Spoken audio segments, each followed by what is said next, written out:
Les pick-up devraient être robustes, fiables et conçus pour accomplir leurs tâches jour après jour sans faillir. Or, actuellement, certains des pick-up les plus populaires se transforment en gouffres financiers pour des milliers de propriétaires. Et je ne parle pas au hasard. Ce constat repose sur des centaines de milliers de commentaires de véritables propriétaires, recueillis dans Consumer Reports, des plaintes officielles déposées auprès de la NHTSA et des témoignages issus de forums techniques où les utilisateurs partagent leurs mésaventures mécaniques.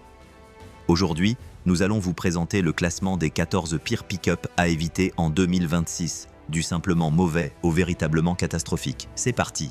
Numéro 14. Ford F-150 Power Boost Hybrid. Je sais ce que vous pensez. C'est le pick-up le plus vendu aux États-Unis. Comment peut-il être aussi mauvais? Eh bien, quand on ajoute un système hybride à la transmission 10R80 de Ford, déjà problématique, on obtient un véritable cauchemar en matière de fiabilité, laissant des propriétaires avec des camions à 70 000 $ en panne dans les garages. Ford prétendait avoir résolu les problèmes de transmission notoires grâce à un tambour CDF amélioré fin 2022. Spoiler alerte, ce n'est pas le cas. Les propriétaires des modèles 2024 et 2025 signalent toujours les mêmes passages de vitesse brusque, les mêmes à-coups et les mêmes vibrations qui affectaient les versions précédentes. Un utilisateur de Reddit a vu son F-150 hybride 2024 tomber complètement en panne après seulement 7900 km et un voyant d'alerte de dysfonctionnement de la transmission allumé sur le tableau de bord. Le Power Boost possède des modules électriques complexes qui contrôlent tout, et ces modules tombent en panne à un rythme alarmant. Une panne du module de passerelle ou du module de changement de vitesse peut immobiliser votre véhicule en position de stationnement ou afficher le message terrifiant « Arrêtez-vous immédiatement en pleine autoroute ». Imaginez-vous coincé dans les embouteillages, votre camion décidant tout simplement de ne plus avancer. Numéro 13e, Ram 2500 et 3500 HD. On pourrait penser qu'un camion robuste conçu pour les travaux les plus exigeants serait, vous savez, fiable. Mais la gamme HD de Ram est devenue un véritable désastre en matière de fiabilité, avec 3 problèmes catastrophiques qui peuvent vous immobiliser, voire pire. Le pire cauchemar? La pompe à injection haute pression du moteur Cummins 6,7. Cette pompe peut tomber en panne subitement et complètement, coupant le moteur sans le moindre avertissement. Imaginez-vous en train de tracter une énorme remorque sur l'autoroute et votre camion à 80 000 $ s'arrête net. Plus de puissance, aucun signe avant-coureur, juste mort. Ce n'est pas seulement gênant, c'est dangereux. À cela s'ajoute le risque d'incendie, encore plus terrifiant. Ces camions présentent un défaut majeur au niveau du tube de la jauge d'huile de transmission. Du liquide fuit de ce tube et entre en contact avec les surfaces chaudes du moteur, provoquant une combustion spontanée dans le compartiment moteur. On parle ici de flammes jaillissant en pleine conduite, obligeant les propriétaires à abandonner leur camion sur le bord de la route. Et puis, il y a le TIPM, le module d'alimentation entièrement intégré. Lorsque ce cerveau électronique tombe en panne, votre camion se dérègle complètement. Le véhicule s'arrête, les feux extérieurs clignotent de façon erratique, les vitres électriques refusent de fonctionner. Le TIPM contrôle quasiment tout le système électrique, et lorsqu'il dysfonctionne, cela provoque une série de problèmes que les concessionnaires peinent à résoudre. 12e modèle, Toyota Tundra e-Force. Ce modèle a surpris de nombreux clients fidèles de longue date chez Toyota, car l'achat d'une Tundra est synonyme de fiabilité à toute épreuve, et cette génération a ébranlé cette confiance. Le problème majeur réside dans le nouveau moteur V6 biturbo. Les premiers moteurs présentaient des résidus d'usinage à l'intérieur du bloc moteur, des copeaux de métal qui se sont retrouvés dans le circuit d'huile. Il en résulte des défaillances importantes des coussinets de bielle, des moteurs grippés et des remplacements complets, parfois avec moins de 32 000 km au compteur. Toyota a procédé à des rappels, mais le problème est le suivant. Une fois qu'un moteur est endommagé par des débris, il n'y a pas de solution partielle. Il faut soit le reconstruire, soit le remplacer, point final. De plus, les propriétaires de modèles 2025 signalent encore des voyants d'alerte intempestifs, des blocages du système d'infodivertissement et des problèmes de frein et de direction. Ces problèmes ne sont pas catastrophiques en soi, mais totalement inacceptables pour un véhicule à 70 000 $. En résumé, ce n'est plus la Tundra d'antan, fiable et sans souci. Il s'agit d'un groupe motopropulseur de première génération qui présente de réelles difficultés de jeunesse. Numéro 11. GMC Sierra 1500. Écoutez, GM fabrique des moteurs V8 depuis toujours, n'est-ce pas? Alors quand son moteur phare de 6,2 litres commence à exploser sur les nouveaux camions, on sait que quelque chose a mal tourné. Et c'est exactement ce qui s'est passé. GM a dû imposer un arrêt des ventes nationales à près de 600 000 camions en raison de pannes moteurs catastrophiques. Le problème vient de vilebrequins et de bielles mal fabriquées. On parle de blocage moteur soudain ou de cliquetis complet en pleine conduite. Mais attendez, ce n'est pas tout. Le système de gestion dynamique du carburant de GM utilise des poussoirs hydrauliques complexes qui se détériorent, surtout dans les embouteillages. Lorsqu'un poussoir lâche, il tord les tiges de culbuteur et détruit l'arbre à cames. Et voici le pire. Les propriétaires signalent avoir dû faire effectuer cette réparation à plusieurs reprises. On parle d'interventions moteur invasives et coûteuses sur des camions qui devraient être d'une fiabilité à toute épreuve. Sans parler des vibrations de la transmission qui affectent ces camions depuis des années. La boîte à 10 rapports manque cruellement de fluidité, et les concessionnaires publient sans cesse des mises à jour logicielles, espérant que le problème sera enfin résolu. C'est le fleuron des pick-up V8 de GM, leur produit phare, et ils n'arrivent même pas à maîtriser les bases. 10e modèle, le Chevrolet Silverado. Même camion, même problème. Le Silverado partage tous les défauts de son jumeau, le GMC Sierra. Ce moteur 6,2 litres catastrophique avec ses vilebrequins mal fabriqués, ses poussoirs de soupape à gestion dynamique du carburant qui s'effondrent et détruisent l'arbre à cams, et cette boîte automatique à 10 rapports qui vibre comme si elle ignorait tout du passage de vitesse fluide.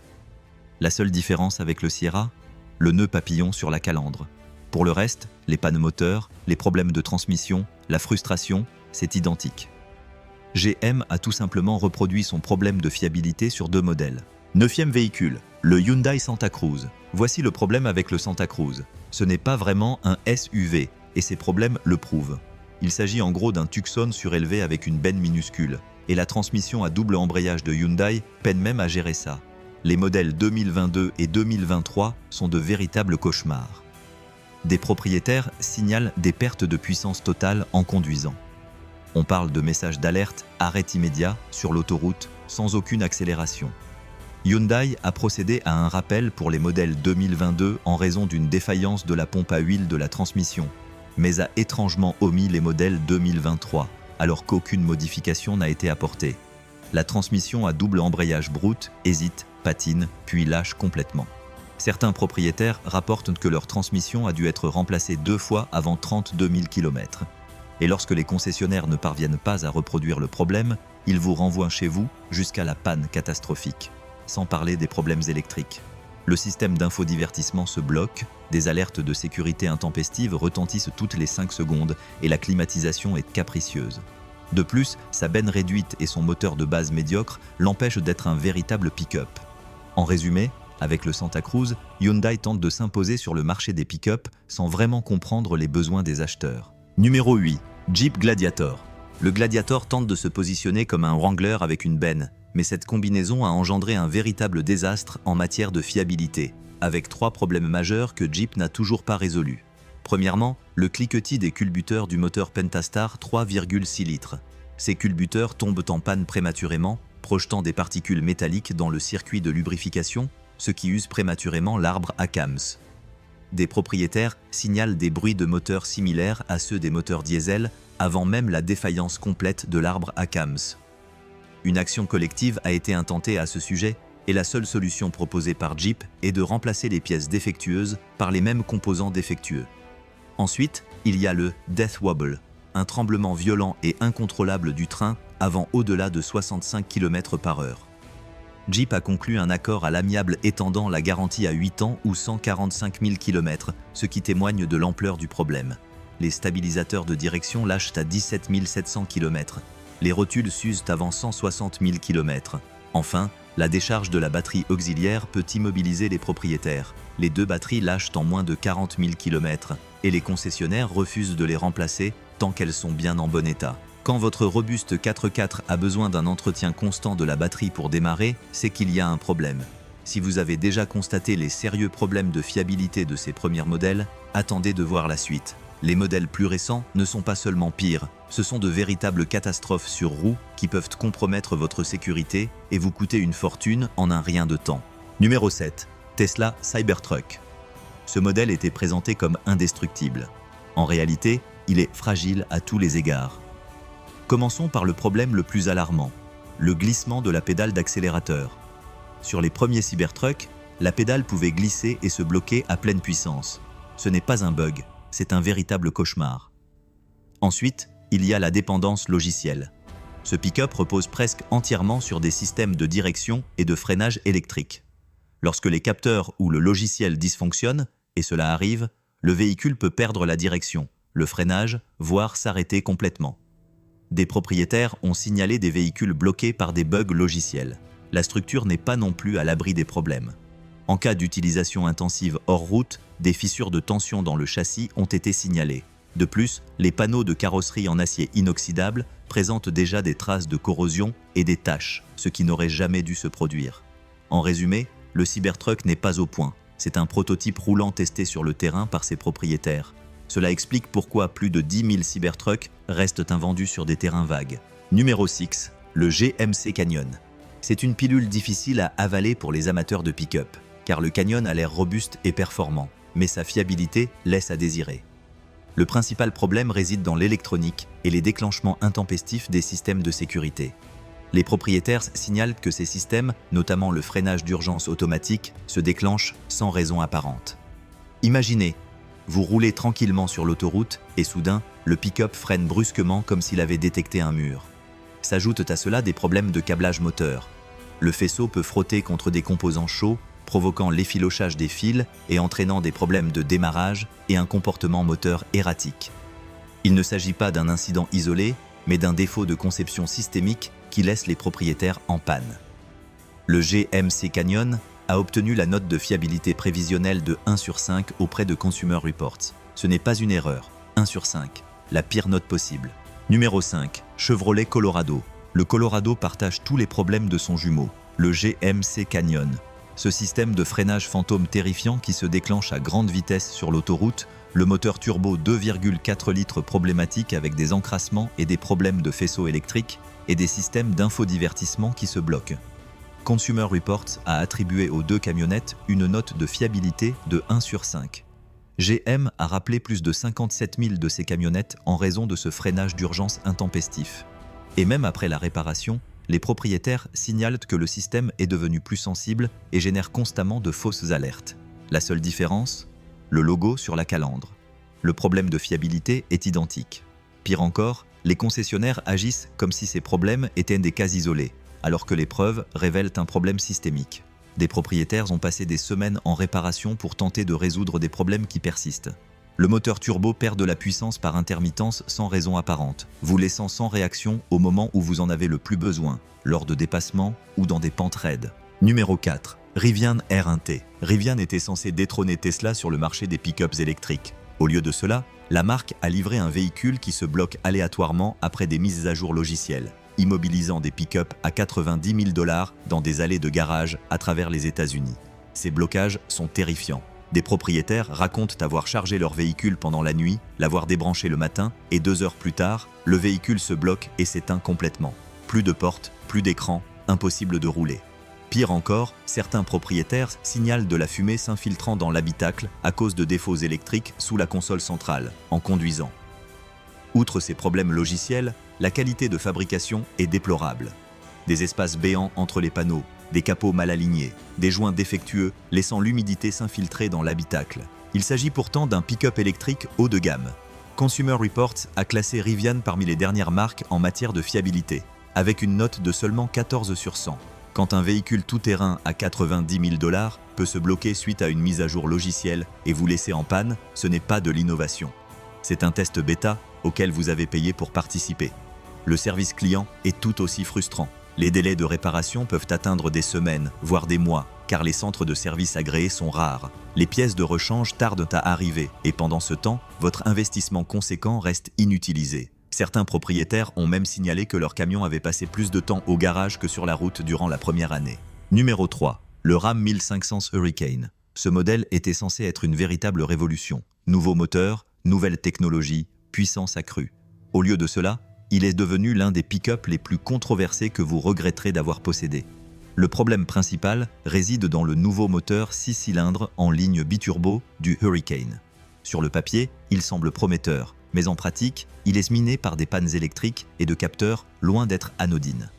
On parle de dysfonctionnement de l'architecture électrique qui déchargent la batterie ou génèrent des codes d'erreur aléatoires, de panne de la pompe à carburant et des capteurs qui entraînent des pertes de puissance ou mettent le véhicule en mode dégradé. Et, dans certains cas, de convertisseurs catalytiques qui fondent sous forte charge, notamment sur les versions à forte puissance.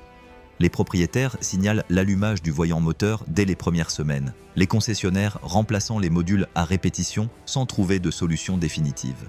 Ce qui aggrave encore la situation, c'est la transmission. Bien que la boîte ZF à 8 rapports soit un bon composant, elle dépend de l'électronique qui l'entoure. Lorsque celle-ci tombe en panne, même une excellente transmission ne peut rien y faire. En résumé, ce modèle était censé révolutionner la marque RAM. Au lieu de cela, il donne l'impression d'être un produit de première année, trop ambitieux et pas assez fiable. Les forums de propriétaires regorgent de témoignages de camions se mettant en mode dégradé lors de longs trajets, obligeant les conducteurs à s'arrêter sur le bas-côté sans pouvoir diagnostiquer la panne. RAM avait promis des mises à jour logicielles à distance, mais de nombreuses pannes sont d'ordre matériel et nécessitent une visite chez le concessionnaire. La frustration est à son comble lorsque les techniciens ne parviennent pas à reproduire le problème lors des tests, vous renvoyant chez vous pour constater que la panne réapparaît quelques jours plus tard. Numéro 2. Ford Ranger. Le moteur EcoBoost turbo de 2,3 litres souffre de problèmes d'encrassement. L'injection directe laisse des dépôts sur les soupapes d'admission, ce qui réduit la puissance au fil du temps. La transmission à 10 rapports présente des passages de vitesse brusques et des hésitations, et les mises à jour logicielles ne corrigent pas le problème de fond. Le système d'infodivertissement présente des problèmes. Le système Sync se bloque ou redémarre, et l'écran tactile, peu réactif, nécessite une réinitialisation complète du système. La suspension arrière à lames souffre de problèmes de rebond et d'un manque de contrôle de la charge, ce qui se traduit par un confort de conduite médiocre, même sur route goudronnée. La benne a une capacité limitée par rapport à ses concurrents. Ce Ranger n'offre pas la fiabilité attendue de la marque Ford. Les propriétaires qui utilisent leur Ranger pour un usage professionnel signalent que la suspension ne supporte pas les charges lourdes de manière constante, rebondissant excessivement même avec un poids modéré dans la benne. Le turbocompresseur montre également des signes d'usure prématurée, certains propriétaires devant le remplacer avant 130 000 km. Ford a publié des bulletins de service technique, mais il s'agit de solutions temporaires qui ne corrigent pas les défauts de conception fondamentaux. La promesse d'une camionnette intermédiaire fiable et performante ne se concrétise tout simplement pas dans la réalité quotidienne. Numéro 1. Nissan Titan, le pire pick-up à acheter en 2026. Son moteur V8 Endurance de 5,6 litres semble fiable, mais il est truffé de problèmes. Le système de distribution variable tombe en panne prématurément. Les chaînes de distribution s'allongent, provoquant un bruit de cliquetis.